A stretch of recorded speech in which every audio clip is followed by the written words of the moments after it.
আপনি যদি আপনার ফেসবুক অ্যাকাউন্ট ডিঅ্যাক্টিভেশন অথবা ডিলিট করতে চান, সেটি কিন্তু খুব সহজেই করতে পারবেন।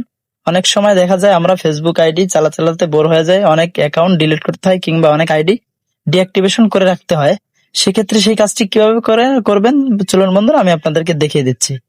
তার জন্য আপনারা আপনাদের যে আইডিটি ডিঅ্যাক্টিভেশন করবেন অথবা ডিলিট করবেন সেই আইডিতে প্রবেশ করবেন। আমি আপনাদেরকে একটি আইডিতে প্রবেশ করে সেই কার্যক্রমটি দেখিয়ে দিচ্ছি।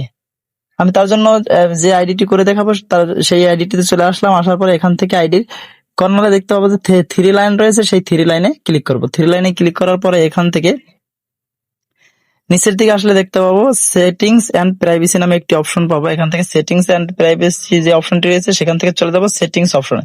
এখান থেকে সরাসরি সেটিংস অপশনে যাওয়ার পরে দেখতে পাবো অ্যাকাউন্ট সেন্টার নামে একটি অপশন রয়েছে। এখান থেকে অ্যাকাউন্ট সেন্টারে ক্লিক করব।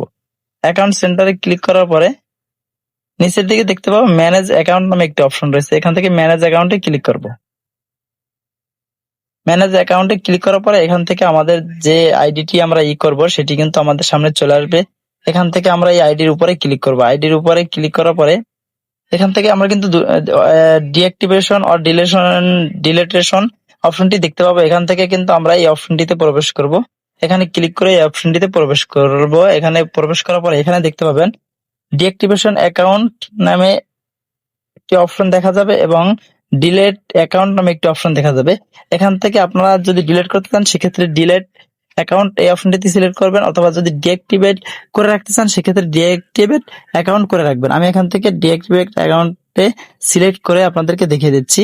এখান থেকে ডিঅ্যাক্টিভেট অ্যাকাউন্ট যে অপশনটি রয়েছে সেটিতে সিলেক্ট করা রয়েছে। এখান থেকে আমি নিচের দিকে কন্টিনিউ লেখা নামে যে অপশনটি রয়েছে এখান থেকে আমি কন্টিনিউতে ক্লিক করব। কন্টিনিউতে ক্লিক করার পর এখান থেকে আপনারা আপনাদের এই ফেসবুক আইডিটির পাসওয়ার্ডটি দিয়ে দেবেন। আমি আমার এই ফেসবুক আইডিটির পাসওয়ার্ডটি দিয়ে দিচ্ছি। পাসওয়ার্ডটি দিয়ে দেওয়ার পরে কিন্তু আমার এখানে কিন্তু আমি এটি কি কারণে ডিঅ্যাক্টিভেশন করব এবং সেই কারণগুলি কিন্তু আমার এখানে সিলেক্ট করতে হবে। আর আমি কি কারণে ডিঅ্যাক্টিভেশন করব সেটি কিন্তু আমার এখানে সিলেক্ট করতে হবে। আমি এখান থেকে যে কোনো একটি কারণ সিলেক্ট করে দিচ্ছি। আমি এখান থেকে একটি কারণ সিলেক্ট করে দিচ্ছি। সিলেক্ট করে দেওয়ার পরে এখান থেকে নিচের দিকে কন্টিনিউ নামে যে অপশনটি রয়েছে এখান থেকে আমরা কন্টিনিউ অপশনে ক্লিক করে দেব। কন্টিনিউ অপশনে ক্লিক করার পরে এখান থেকে আবারও কন্টিনিউতে ক্লিক করব। আবারও কন্টিনিউতে ক্লিক করার পরে এখান থেকে এখন নিচের দিকে দেখতে পাবো কিন্তু আমার এখানে ফাইনালি চলে আসছে ডিঅ্যাক্টিভেট মাই অ্যাকাউন্ট। এখন আমি যদি ডিঅ্যাক্টিভেট মাই অ্যাকাউন্টে ক্লিক করি আমার আইডিটি কিন্তু খুব সহজে ডিঅ্যাক্টিভেট হয়ে যাবে। সো দর্শক, এভাবেই কিন্তু আপনারা চাইলে খুব সহজে আপনাদের ফেসবুক আইডি ডিঅ্যাক্টিভেট অথবা ডিলিট করতে পারেন। সো দর্শক, এই ছিল আজকের ভিডিওটি। যদি ভিডিওটি ভালো লাগে থাকে একটি লাইক দিবেন এবং কমেন্ট করে আপনার মতামত জানাবেন। শেয়ার করে দিয়ে আপনার বন্ধুদেরকেও শেখার সুযোগ করে দেবেন।